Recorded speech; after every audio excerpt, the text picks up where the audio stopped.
For the Climate Discussion Nexus, I'm John Robson, and it's a disaster. No, not being me. Maybe some days. But I'm talking about the fact that the United Nations just put out a supposedly authoritative scientific report on a, quote, staggering, end quote, rise in climate disasters over the last 20 years. And it was seized upon with the usual enthusiasm by the usual suspects, including someone taunting us with it on our YouTube channel, which I remind you is Climate DN, although you probably know that if you're watching this video. But don't forget to subscribe, and don't forget to ring the bell so you get notifications about our latest videos.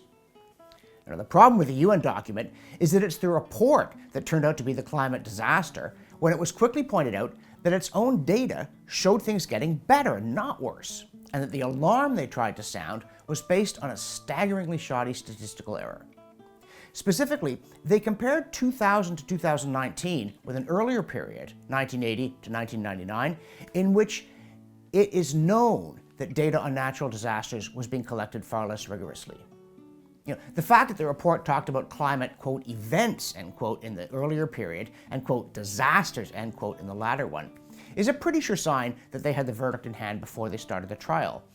Unfortunately, they also had the evidence to acquit, because even with their supposed increase in events, and the events metamorphosing into disasters, the number of deaths from climate thingies was 995,300 in the earlier period, and barely half that amount, 510,837, in the later one. And if you're wondering how such a thing could occur, especially as the Earth's population was rising and we went from 3,656 climate-related events in the earlier period to 6,681 climate-related disasters in the latter, it's due to that very basic piece of statistical bungling. As Paul Homewood pointed out, the collection of data on what did used to be called natural disasters improved dramatically in, yeah, you guessed it, the very late 1990s. As Homewood says, quote, there was a sharp jump in 1999 to 2000, end quote. Exactly at the dividing line between the two data sets that the UN compared in order to go, gotcha. Now, if you're a regular follower of the Climate Discussion Nexus, including our various discussion groups, you'll know that we don't believe in conspiracy theories. Frankly, we don't think human beings are capable of such things, though we certainly are capable of misplaced sincerity. But having said that, what are we to make of a statistical error so basic that it does look deliberate? And here I ask you to consider that calls for the UN to retract the report went unheeded even once this elementary statistical problem was pointed out. And at this point, a liar would retreat. They'd know they'd been caught, and there was no point in persisting. It's the zealot who insists that somehow the truthiness of the report persists even after its factual accuracy is shredded. And speaking of the ability of the dogma to survive admissions of rather obvious factual points, several scientists just let down their shields in a galaxy far, far away, saying that if mankind decides that the Earth is a scruffy, low-rent Baltic Avenue of planets, there are some lovely super habitable ones out there that are slightly bigger and warmer. Yes, that's right. Among the attributes of the ideal upscale planet for the savvy human race buyer, they list, quote, an ideal of about 5 degrees Celsius hotter than Earth, end quote, as, quote, the biggest improvement, end quote. Now, these people aren't shy about thinking that life would be grand if only it were totally different. They also want to dump our shabby, short-lived G-star for a durable K-dwarf and, who knows, include a meringue layer.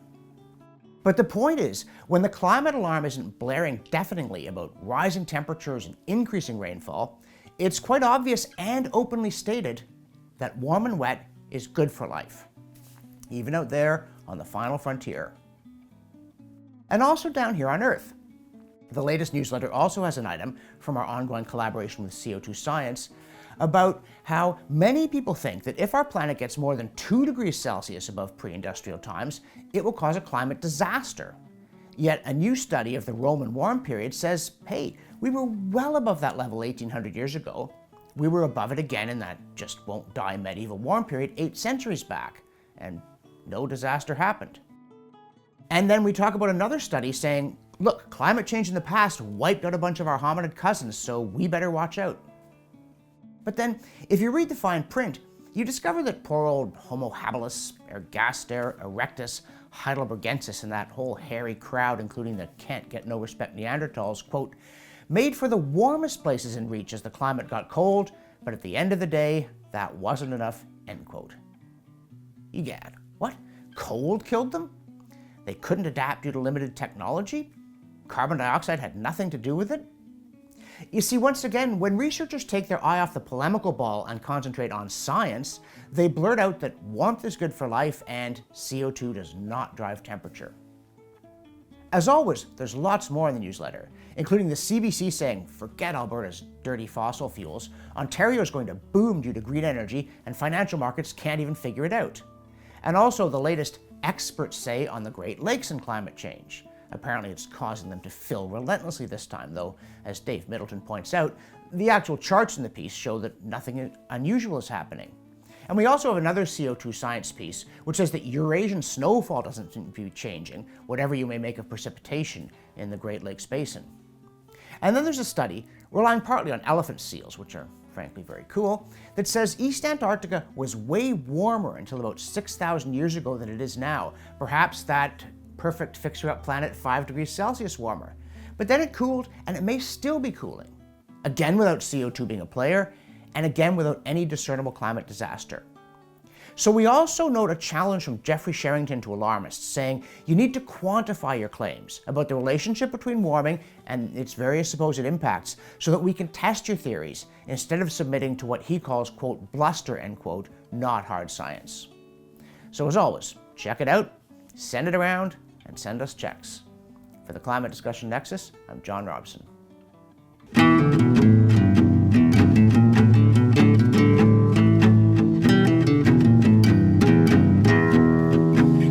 That's right.